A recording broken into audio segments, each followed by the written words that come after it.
Today we're going to take a look at what I think are the top 10 sleepers out of the Brothers War.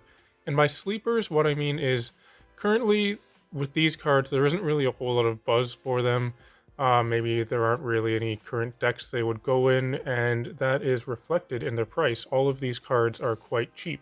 And I've tried to order these in order of most potential upside. So number one up here would be the card that I think has the highest potential upside. We're going to start off with three honorable mentions though. These are cards that didn't quite make it onto the list. The first one we're going to start off with, the reason it's not on the list is because I already made an entire video about this card. This is Bushwhack. I still think this card is quite good, and it still hasn't really picked up a whole lot. This is basically a bulk price card at, a quarter for an uncommon or whatever, but I have already put this in my commander decks, and yeah, I'm looking forward to playing this quite a lot. This card is pretty great, I think. It serves two purposes. It fixes your land, or it's a removal spell in one card for 1 mana, so I do think this card is quite good. The next one is an honorable mentions because I think there has been some discussion about this card already, but it's still priced quite cheap. This is Soul Partition. I think this card is really cool. It's 1 and a white for an instant. You can exile a non-land permanent. For as long as that card remains exiled, its owner might play it. A spell cast by an opponent this way costs 2 more to cast. So this is kind of a removal spell. It's a very temporary removal. What's really cool though is that it can exile any non-land permanent at instant speed for 2 mana. So what I think this card is really good at is basically a tempo play, because basically you're paying 2 mana and you're making your opponent pay 2 mana. However, if your opponent plays, say, like a 4-drop or a 5-drop or something, you play this, you're paying 2 mana, and now for your opponent to get that thing back, they have to pay, 6 or 7 mana. So it's not actual removal, but it is, I think, a very strong tempo play. And the third honorable mention here is Titania's Command. I think this card is really good, but mostly for Commander. Mostly because it's a 6 mana sorcery. But it does do a lot. It kind of reminds me of something on the power level of, say, Rishkar's Expertise or Return of the Wildspeak or something like that. The modes I see this being used for most would probably be search your library for up to 2 lands, put them on the battlefield tapped and shuffle. That's really good because you can get any 2 lands. Or probably, actually all 3 of these modes. The first one, Exile a Graveyard, you gain 1 life for each card exiled this way, is cool, but probably I would see that as the least played mode. But also you can make 2/2/2 green bears. Definitely will go in my Ayula deck, I already put it in there.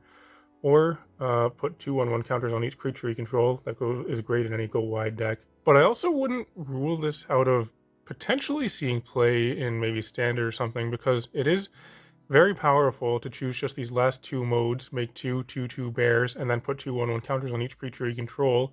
So just right with that, you get basically 2/4/4 bears for 6 mana, so that's 8 power and toughness for 6 mana, but then also 2/1/1 counters on each creature you control. So if you have any other creatures, that's another big bonus. This could be really good in like a green-white tokens deck, if that kind of thing exists, or any kind of go-wide deck. So I think this card is quite good. Alright, so now on to the actual list. We're going to start off at number 10 right here. So it'll be 10 through 6, and then 5 through number 1 right here. And we'll have some pricing for these cards as well as we go. So at number 10, we have Clay Champion. This is a mythic. Let's take a look at it. It's an X4. It's kind of a weird mana cost. And it's a 2/2 artifact creature construct. It enters the battlefield with 3 1/1 counters on it for each green spent to cast it. And when it enters the battlefield, choose up to 2 other target creatures you control for each white spent to cast this.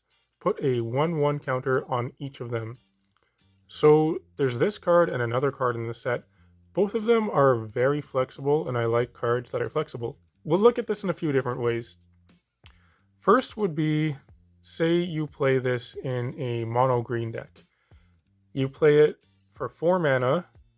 It's a 2/2, but since you're paying green in mono green, you're paying this twice. So this is going to come into play with 6 1/1 counters, which means this would be an 8/8 for 4 mana in a mono green deck. That's a very good rate. That's basically a Gigantosaurus rate. That was a 10/10 for 5. And that did see a little bit of play, but this card is kind of cool because it has the Exile. So if you have more mana, you can just pay more into the X. So this could be like a 11/11 for 6 mana, or 14/14 for 8 mana. That's in a mono green deck. What about in a mono white deck? So for 4 mana, it would be a 2/2. And then since you paid 4 white, when it enters the battlefield, you can put 2 1/1 counters on each of up to 2 other creatures. So you're putting into play essentially, what, 2, 4, 6 power and toughness for 4 mana. That's pretty good. I feel like the mono white version of this might be the worst version, but that still is quite good. You get to buff up your creatures, and you get a 2/2. That's if you only pay 4 mana, but once again, you can pay more. And then also, if you're playing it in a green-white deck, you can kind of take your pick of which one of these you want to use. So currently, this card is priced at about $2. And it is a mythic, so that is pretty cheap for a mythic. And I feel like this card does have quite a lot of upside with how flexible it is. Okay, so next at number 9, we have Gixian Puppeteer. This is a 4 mana 4/3 Phyrexian Warlock. Whenever you draw your second card each turn, each opponent loses 2 life and you gain 2 life. Also, when this dies, return another target creature card with mana value 3 or less from your graveyard to the battlefield. So this card, I feel like, has a lot of value built into it. A 4/3 for 4 is not great stats, but it's not terrible. This first ability is kind of reminiscent of Sheoldred, the new version of it. When you draw your second card each turn, each opponent loses 2 and you gain 2. It's cool that it's each opponent loses 2, so good for a commander, right? And drawing your second card each turn is not that hard to do. However, to do that reliably, you would kind of have to put this in the right deck.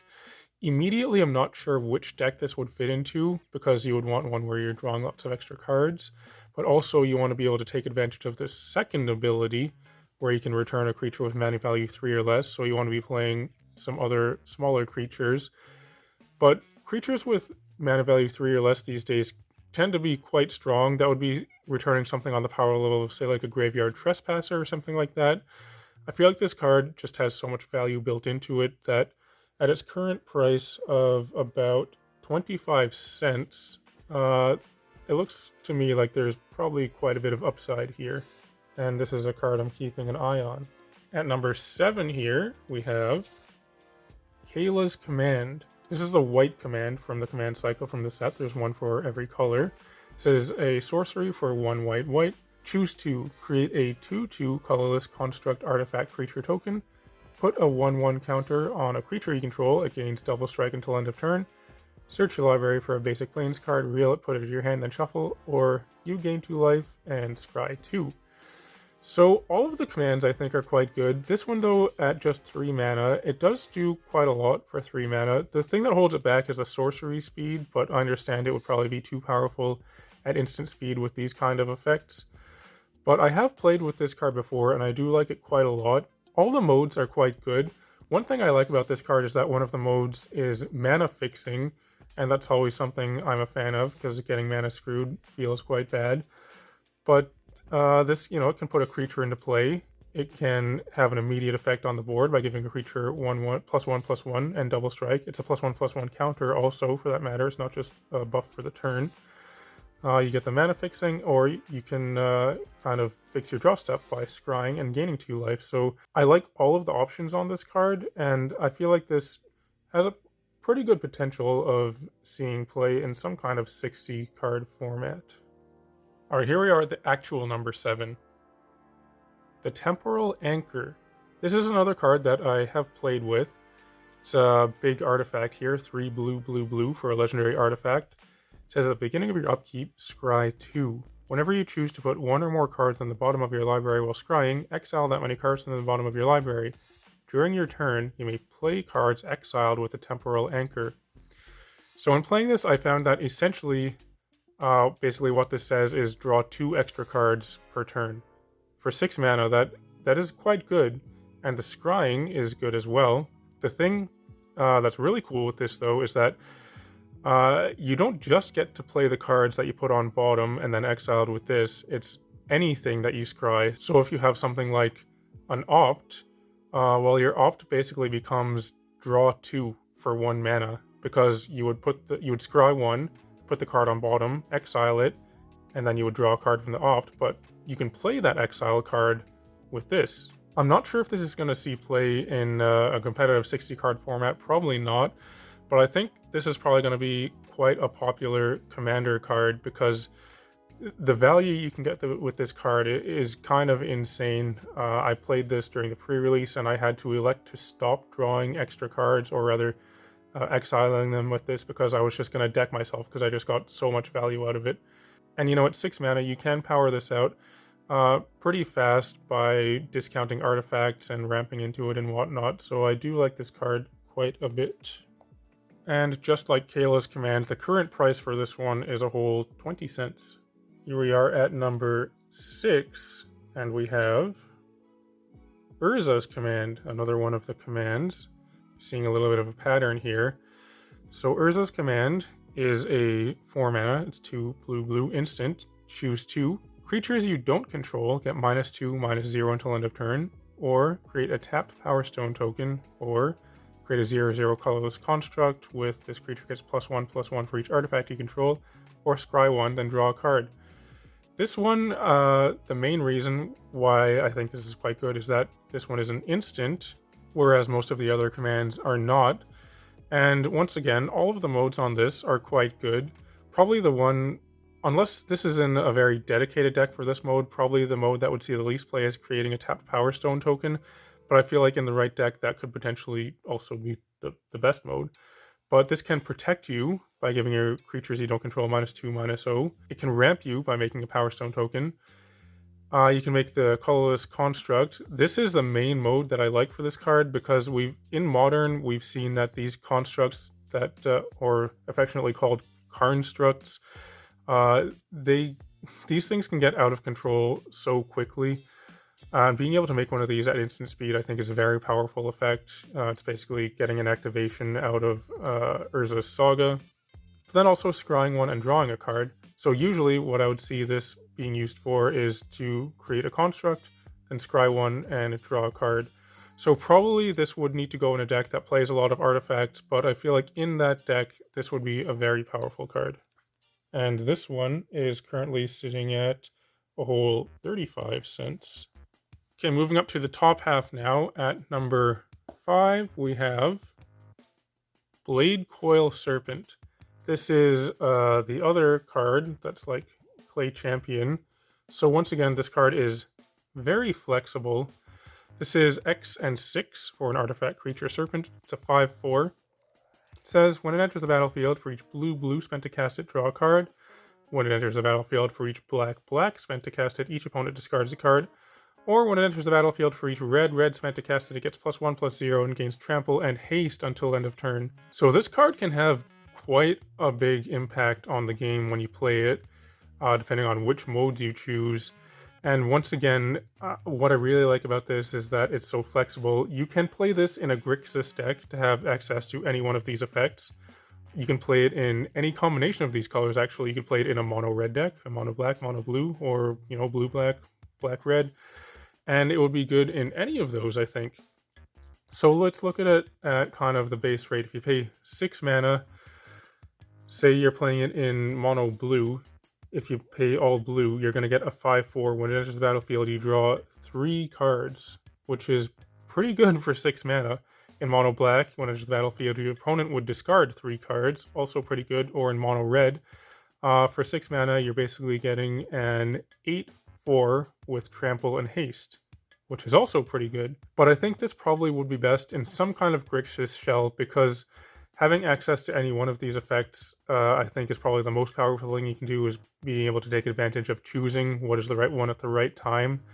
And also, it has the X thing here, so if you want to pay more into it, you can. I feel like the X on this one is probably better than the X on this one, maybe, because if you have, 2 extra mana, you could just use that to draw an extra card. I'm just not sure which shell this would go into. I have tried to play this a little bit on Arena, in basically like a Grixis control kind of thing, with this being the finisher, but I feel like that's probably not the right shell for this.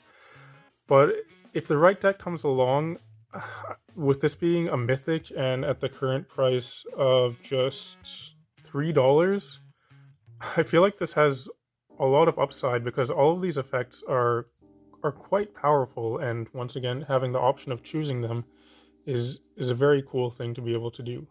Next at number 4, we have Steel Seraph.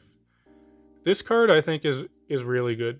So it's also one that if you look at it just kind of like this without the prototype, it looks kind of crappy. So it would be a 6 mana 5/4 flying. At the beginning of combat on your turn, target creature you control gains your choice of flying, vigilance, or lifelink until end of turn. That would be a card that's very good in limited, probably not going to see play anywhere outside of limited. But with a prototype ability, rather than paying 6 mana for this flyer, you can pay 3 mana for a 3/3 that has this ability. Also, it's an angel, which is very relevant, but 3 mana having this ability is quite powerful and kind of undercosted, I think. A 3/3 flyer for 3 is pretty good on its own. Those are aggressive stats for 3 mana, but then it has an immediate impact on the board, giving a creature you control flying, vigilance, or lifelink until end of turn. So I see this probably being played in an aggressive white deck. It could possibly go in the Angels deck. I'm not sure if the 3-drop slot for that is too filled up right now or not, but it could potentially go in there. But in an aggressive white deck, this could be kind of your top end basically, but it will have an immediate impact on the board. You can give one of your creatures probably flying and then swing in with it the turn you play this, and then this is a 3/3 flyer to get in with evasion on your next turns. But also if you're finding yourself on the back foot, maybe you're at risk of getting burned out by mono red or something, you can start giving your creatures lifelink and gain life with this. The current price of this one is around 80 cents, but the prototype version of this, I think, is very powerful, and I think this one does have a lot of upside. Okay, now we're into the top 3 cards, so these ones should be pretty good and have quite a lot of potential upside. At number 3, we've got Sky Strike Officer. This one... Okay, we'll get into this one. It's a 3 mana 2/3 flyer. So those stats are okay. It's not a 3/3 like this, but that's fine because also, whenever it attacks, you make a 1/1 colorless soldier artifact creature token, and then you can tap 3 untapped soldiers you control to draw a card. So the card that this immediately reminds me of is Crypt Breaker. That card was very popular in Standard because it did a very similar thing in being able to tap 3 untapped zombies you control, pay a life, and draw a card. So this does the same thing for soldiers, but you don't have to pay a life. Crypt Breaker was 1 mana, this is 3 mana. However, this is a 2/3 flyer, which makes a soldier every time it attacks. And, since it's a flying, probably it's going to be able to attack in and start making soldiers, which you can use to fuel this other ability to tap to draw extra cards. It seems like the soldier deck has gotten quite a lot of support in this set, and if there does end up being a competitive soldier deck in, say, Standard or Pioneer or something, I definitely expect this to be probably the most key player of that deck. I imagine it would be played as a 4 of easily, and its current price is sitting around 70 cents, so I guess what it really comes down to is, will there be a soldier deck or not? Because if there is, no doubt this is going to go into it. And then in at number 2, we're keeping with the soldier theme. This is Harbin, Vanguard Aviator. So this one is 2 mana, blue and a white, a legendary creature, human soldier. It's a 3/2 flyer. Also, whenever you attack with 5 or more soldiers, creatures you control get +1/+1 and gain flying until end of turn. So just on his base stats alone, a 3/2 flyer for just 2 mana is very powerful. That's a very aggressively costed card. So even outside of the soldier synergy, this is good as just an aggressive flyer. However, if there is a soldier deck, this card would definitely go in it. And in the soldier deck, not only would this be your aggressive 2 mana flyer, this would also be your finisher, because you can play this early, start attacking in. Then when you attack with 5 or more soldiers, creatures you control would get +1/+1 and gain flying until end of turn. So at that point, if you're attacking with 5 creatures that all get a buff and flying, that probably just wins the game right there. So I really like how this fills two key roles, being an aggressive 2-drop and a finisher in just one card. The drawback with it is that it's legendary though, so you can only have one in play at a time. So probably you wouldn't play this as a 4 of, probably as a 2 or 3 of, something like that. But once again, this really comes down to, is there going to be a Soldiers deck and how good is it going to be? If it's a good deck, this card has a ton of upside, I think, because currently it is sitting at just a quarter. And because this wouldn't see play as a 4 of, probably, if the deck did take off, I'm not sure how high the price could go because you wouldn't want all 4 copies of it compared to something like Sky Strike Officer. But the potential for this card in terms of how much impact it could have in the deck it would go in, I think is very high. All right, number 1. What is my number 1 sleeper card for the set? Well, you might see one color missing from every card here so far. Well, there's a tiny bit of it right here. We have a red card in at number 1. This is going to be Mishra's Command. This one, I think this can slot into many different decks in many different formats. So this is just X and a red sorcery, so you can pay it for as low as 2 mana if you want, or 1 really, I guess, if you want it to do nothing. But it says, choose target player. They may discard up to X cards. They draw a card for each card discarded this way, or the spell deals X damage to target planeswalker, or target creature gets +X/+0 and gains haste until end of turn. So this reminds me of 2 cards, both of which did see a decent amount of play and were sleeper cards themselves. The first one was Collective Brutality. That was also a 2 mana sorcery that allowed you to choose 2 options from 4 like this. And then the other one is Collective Defiance, which was a 3 mana sorcery that allowed you to choose 2 options out of a thing like this. And all 4 of these options I think are quite good. Probably what I see this being used for most of the time would be to remove a creature by paying X into X damage to target creature, and then rummaging away some cards that you don't need by using the first ability here.